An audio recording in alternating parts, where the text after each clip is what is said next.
Josh, thanks for coming on Influencers. Thanks, Phil. Great to be here. Well, you might not be thanking me later. We'll see. We'll see. Will it be fair to say that you were born with bicycle manufacturing in your blood? Uh, Not really. I think I was around bikes from a pretty young age, but I wasn't actually really much of a cyclist until getting to college.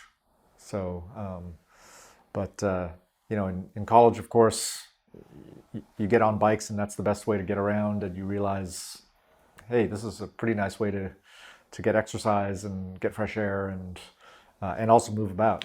So, but yeah, I did other sports, and so I came late to cycling actually. So you went to Stanford University, that was your college? Yes, yes. Pretty nice part of the world to ride a bike, especially by American standards. Yeah, I mean, on campus, that is by far the best way to get around. It's a huge campus.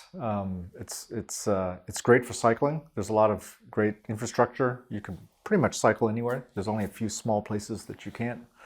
But it's funny you mentioned Stanford because I'm now talking with the bike transport people there, and we're strategizing about how to encourage more people to cycle to and from campus, because right there are thousands of employees, and if you're all driving and all parking, that's a huge amount of emissions that's created. So I'm having a really good time thinking, wow, I could help my university reduce car usage.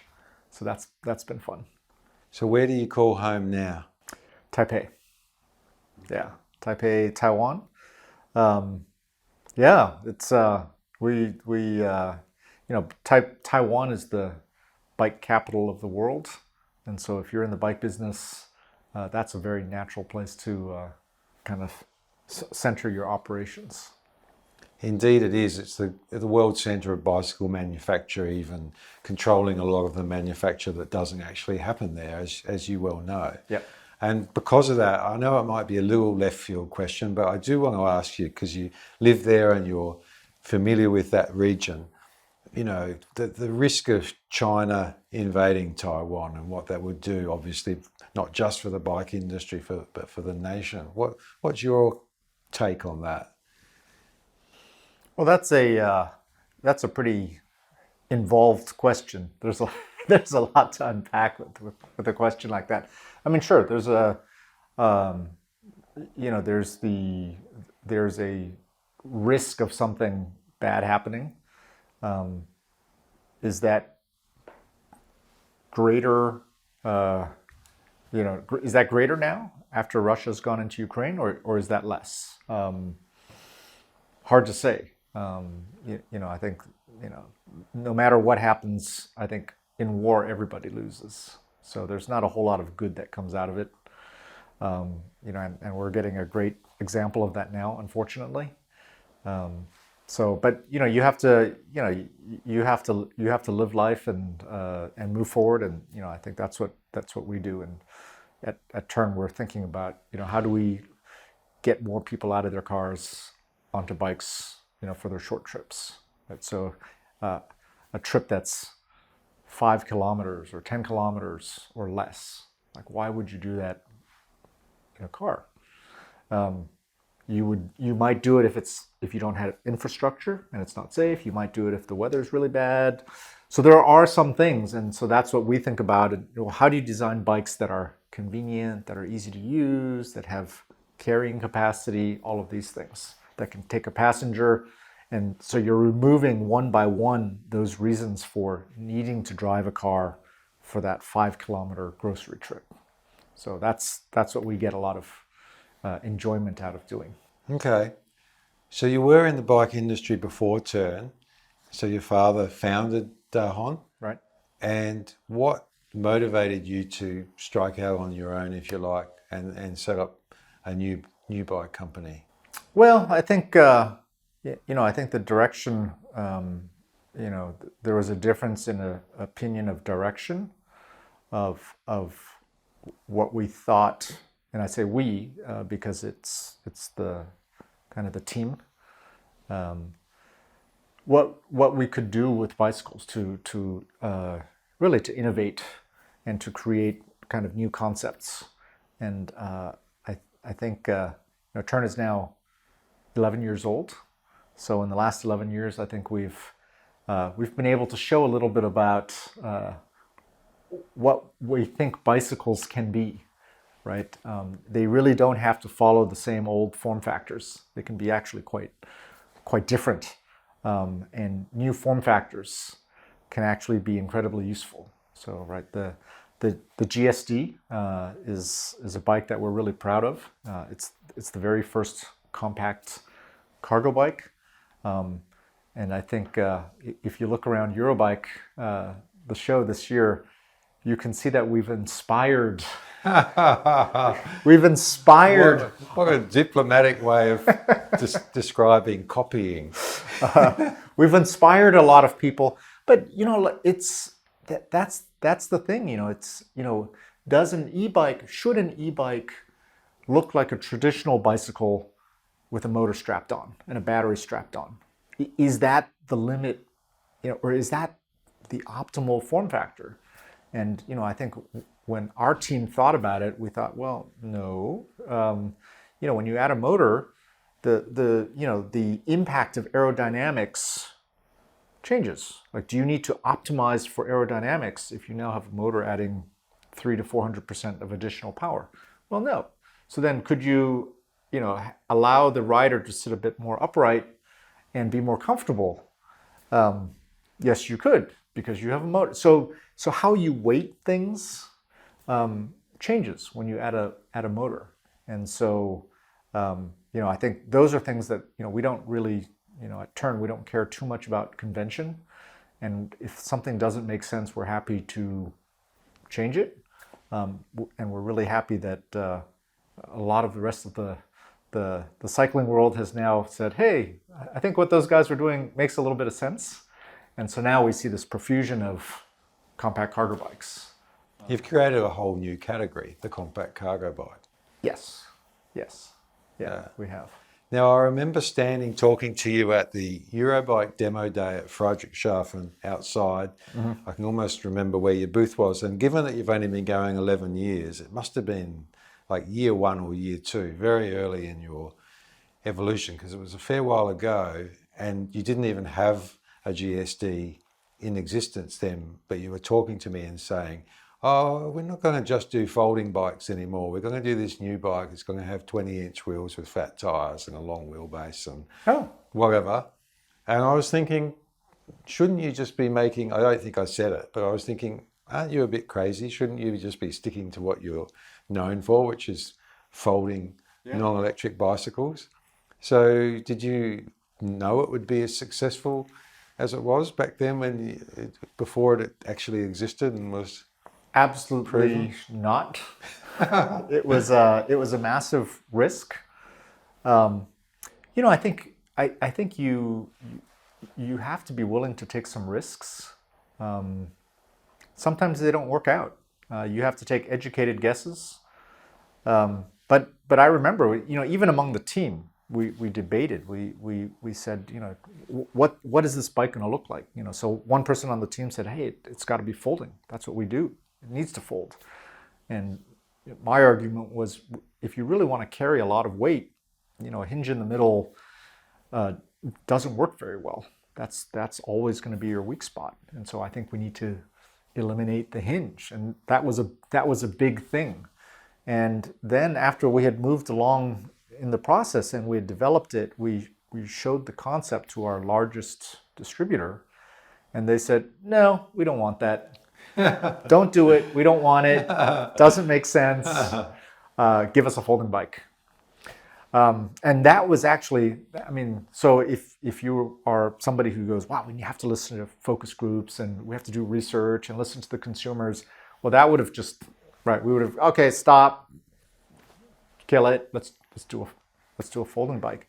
But I think, the thing that's interesting about our team is that we are also the user. We are the customer. And so because we had been riding the bike and we understood it and we were like, this thing is really, it's good. It's good. So even though our customer, our largest customer, said, don't do it. We just basically said, well, we don't think they really understand it yet, so we're going to do it anyway. Now, that's a huge risk. Fortunately, it worked out. But there's one funny story is, the GSD, it actually, it's quite short, so you can actually pull it and stand it up on its end, and you can roll it around. And that was a requirement for us because I live in an apartment with an elevator. And so I have to get the bike upstairs to park it. And so that was just like, hey, this bike needs to be able to go into an elevator and you need to be able to maneuver it. Again, we had that in our presentation deck for our large customer. They showed it to the entire buying group, all the senior managers, and they came back and said, yeah, everybody laughed when they saw that feature because everybody in this country has large garages and there's no need for this vertical parking thing that you're talking about. So we don't need it. Don't even talk about it because, yeah, they just laughed at it. And so, of course, we were a bit discouraged and we're like, yeah, we think this is important. We think it's a good feature. So we're going to talk about it anyway. And the best thing for me was Eurobike, day one of the show, the booth is packed and I see the owner of the company, just super respected gentleman, older gentleman. He's pulling the bike up, he's showing the dealer, he's like, this is the best feature. And he's telling his team, this is one of the best features. And the team is like, So we love that. But I think the lesson is, right, that, sometimes products are new. If it's a new category, you don't really understand it until you have time to think about it and to use it and to ride it. It's like the iPhone, right?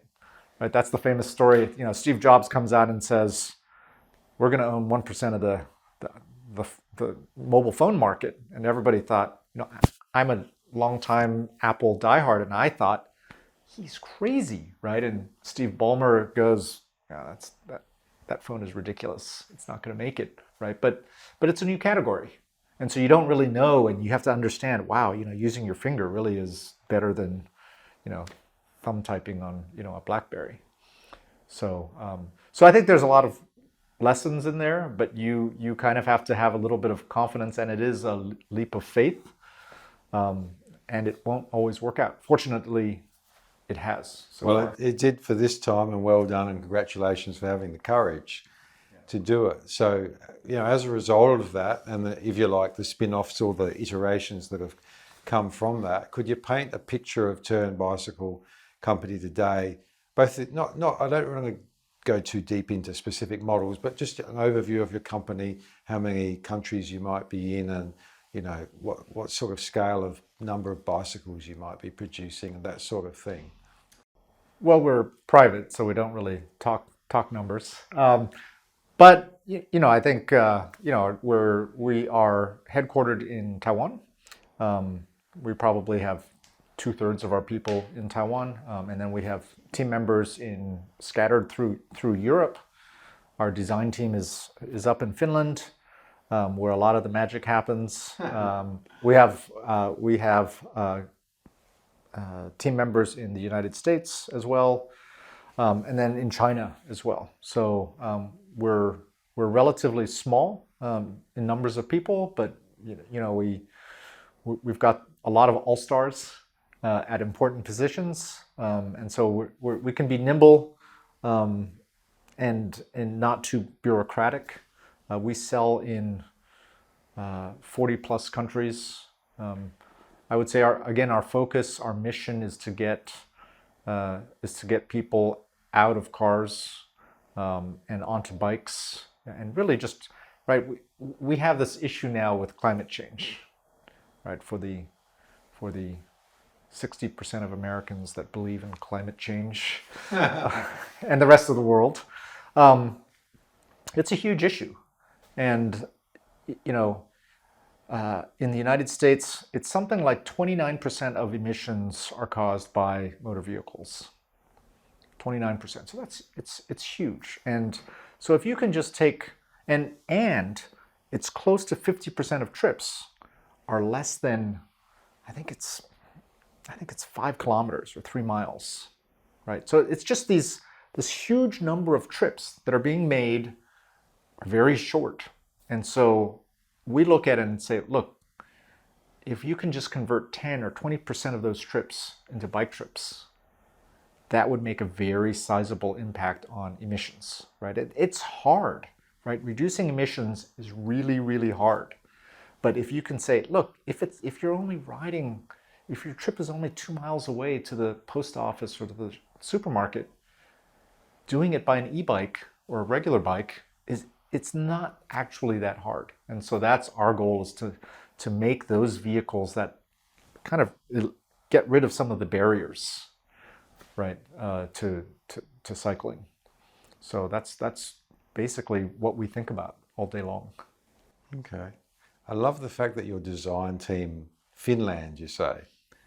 Do you like the Scandinavian design sensitivities, or is that just a quirk of history that became the case? It's both. We do, I think our kind of our appreciation of design kind of tends to be more, it needs to, we think about what does the product need to do, and let's optimize for that.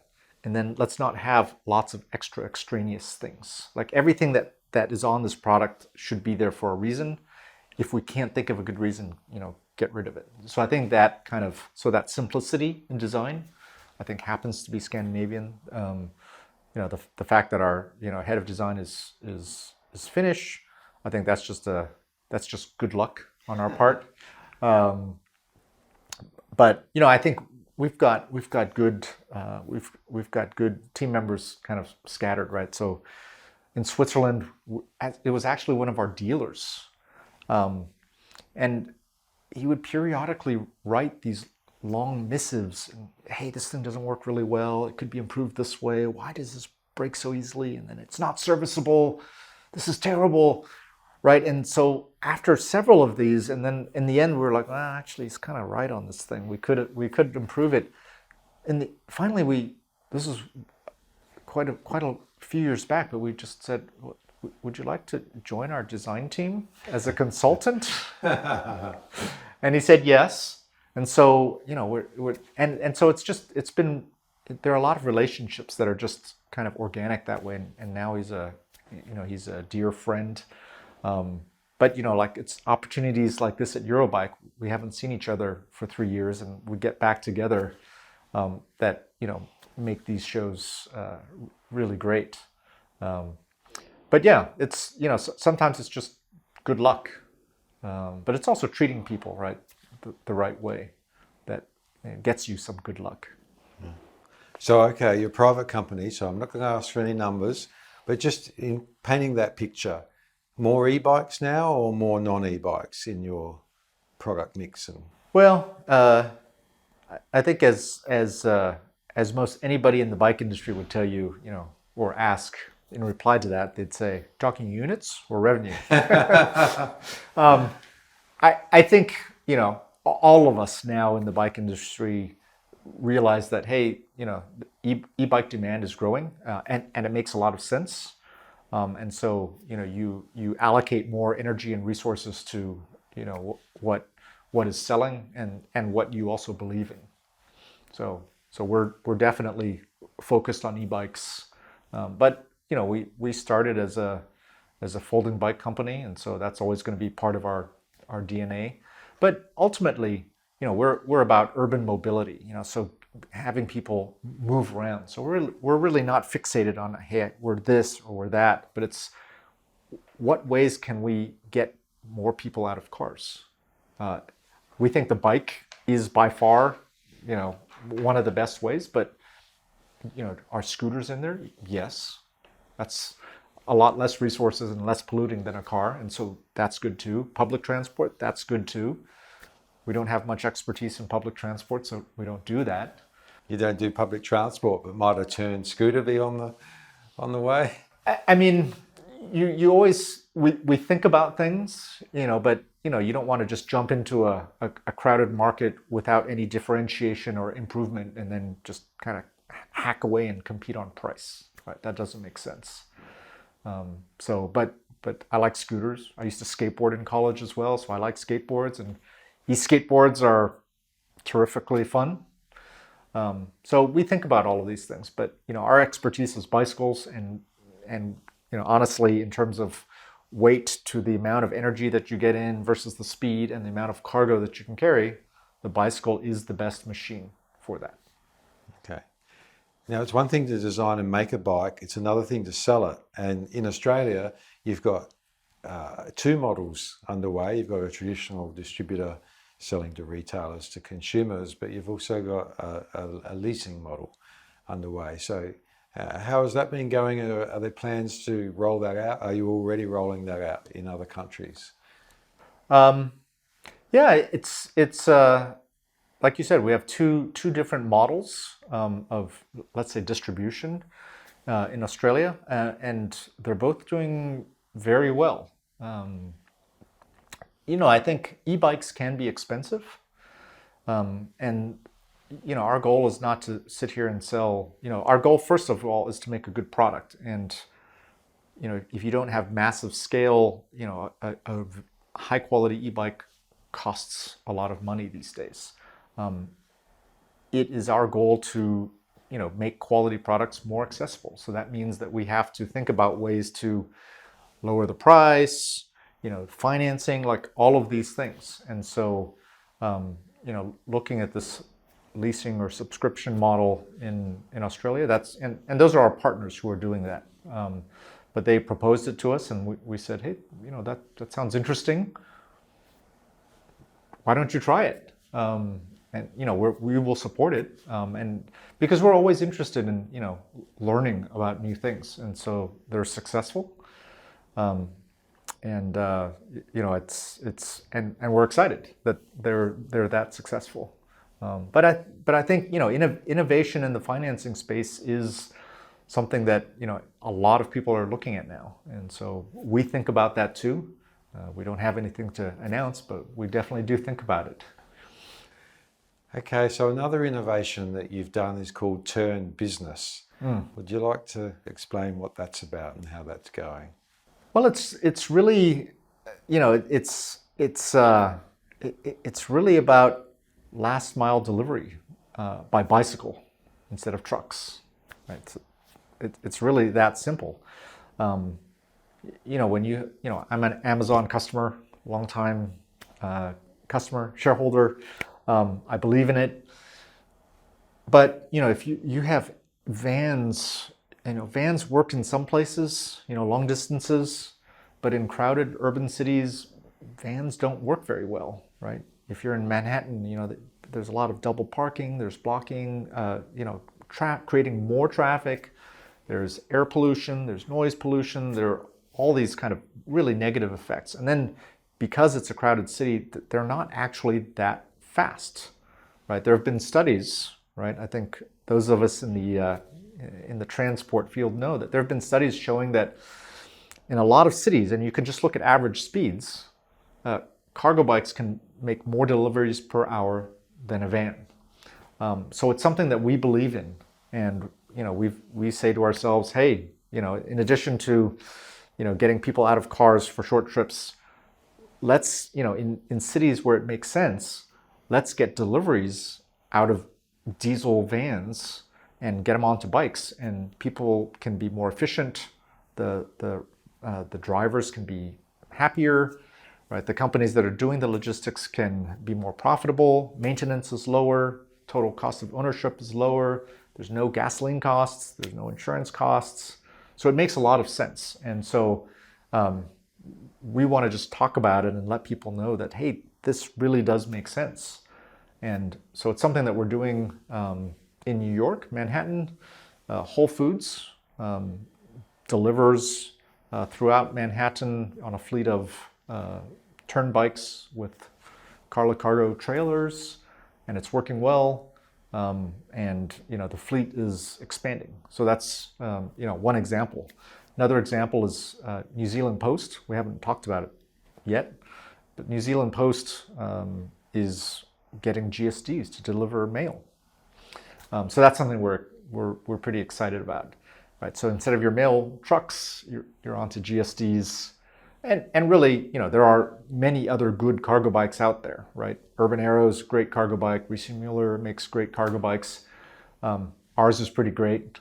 We're glad they chose ours, but it just makes a lot of sense for a lot of cities, and so we want to help the purchasing people, the government people, the commercial companies that do logistics. We want them to know that, hey, you should think about cargo bikes to do deliveries. When you have those conversations, how do they go initially? Do you find resistance, or do you find receptive ears, or what do you find in general? I think for them to find us, they already have to be open about it and thinking about it. And then they're looking at what are the options, right? Because right now there's no fixed standard on is it a front loader? Is that the best form factor? Or is it a quad? Is it a trike? Is it a long tail? Right? So actually right now we're in this amazingly exciting time where nobody's really sure. We think we have a pretty good solution, which is modular. So you can carry different types of cargo. So you take a GSD if you need 300 liters of delivery. If you need up to 1.5 cubic meters, then you can add a Carla Cargo trailer, right? And if you're doing food delivery, you don't need all of that, and you can get a lower cost bike like a Tern Quick Haul, which has some special racks. So I feel really sorry when I see these food delivery guys riding around with these incredibly unergonomic square backpacks. As anybody who backpacks knows, you want to keep the weight close to your back and not 2 feet away from your back. It's incredibly, imagine doing that for 8 hours, right? So we have racks that are designed where it's hey, the backpack just goes in the rack, perfect fit, and it's now off your back. And so the rider is a lot more comfortable. But if they're more comfortable, they're probably happier. And if they're happier, they're probably more efficient. So again, we're thinking about, what problems do people have and how can we slowly kind of eliminate them? Okay, let's finally turn to the bigger picture.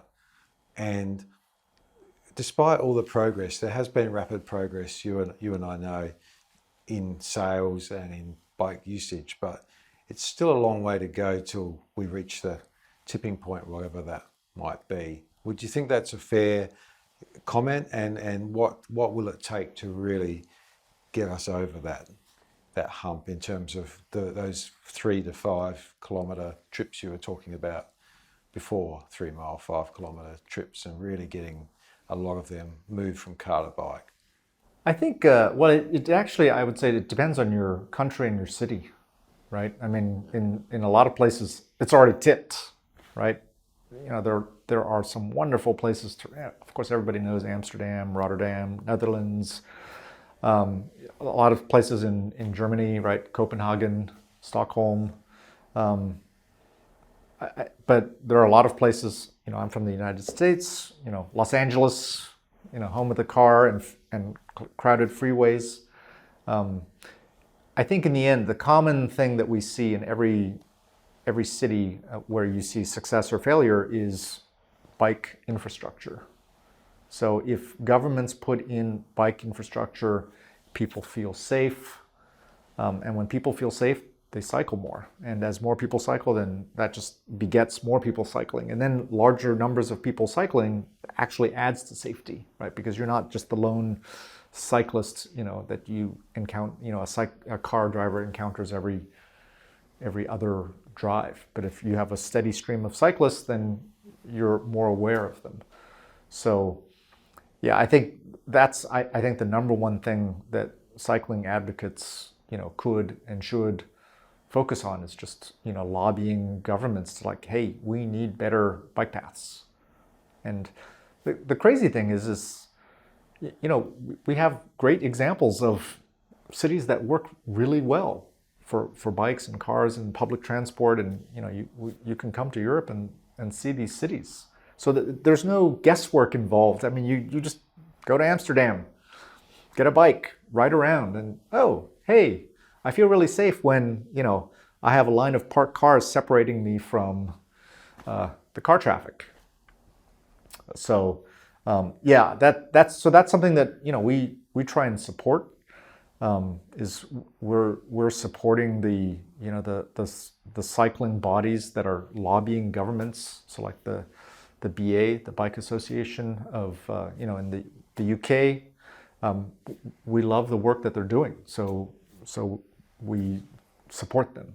People for Bikes in the United States, again, doing really great work. And so one of the things that we do is with our profits every year, we take a portion, 1%, and we go and support organizations that are doing good work. Some of that is advocacy, but in other areas it's people working on kind of in social areas.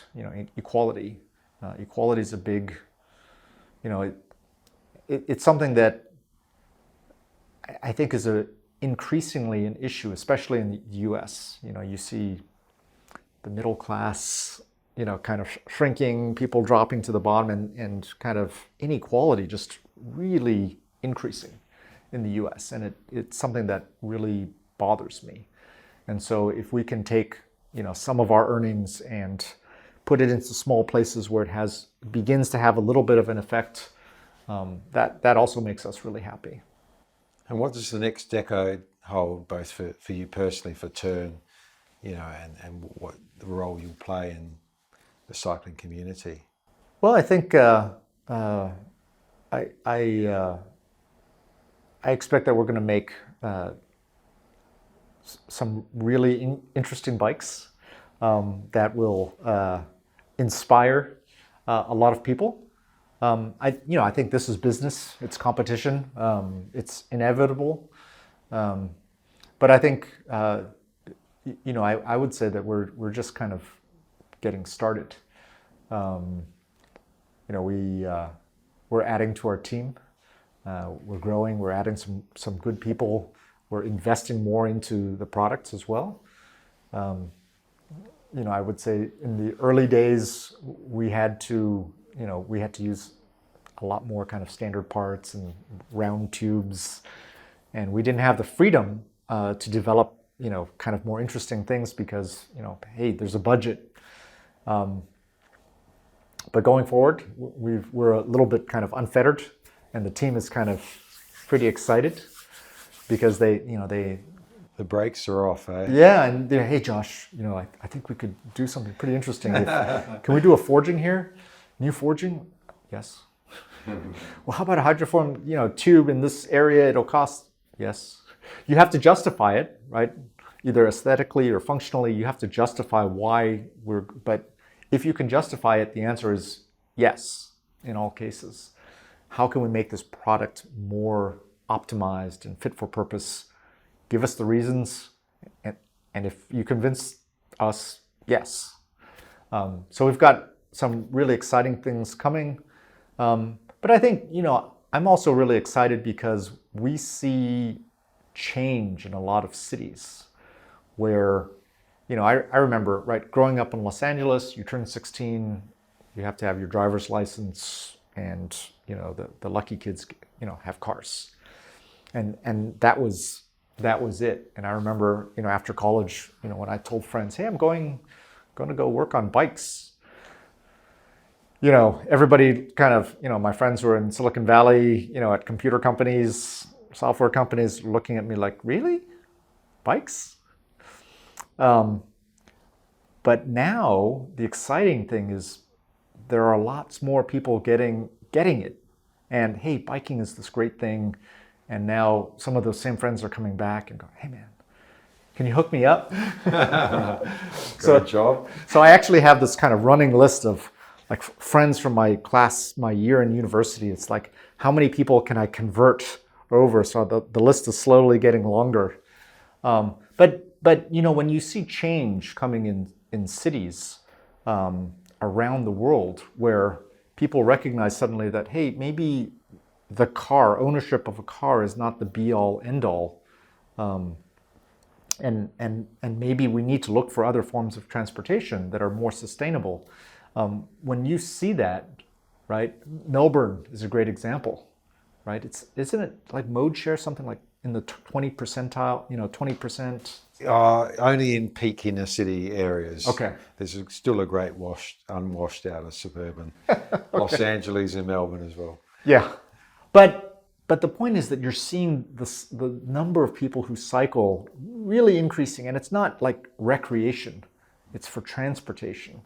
And you know, we get stories of people all the time, you know, that, hey, I used to drive this route and sit in traffic to wait, you know, for school drop off, and it would be 10 minutes and exhaust, and now I just ride up with my GSD and I'm in and out and off doing something else while everybody's still waiting, right? And we get lots of stories like that.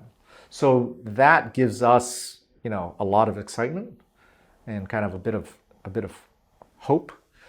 You know, with all of the bad stuff going on in the world, we need some of that. But you know, I think so. The next decade is us continuing to look at, you know, how do we get, you know, more people out of their cars, and what can we do about it? Well, Josh, thanks for being an influencer. Thank you, Phil.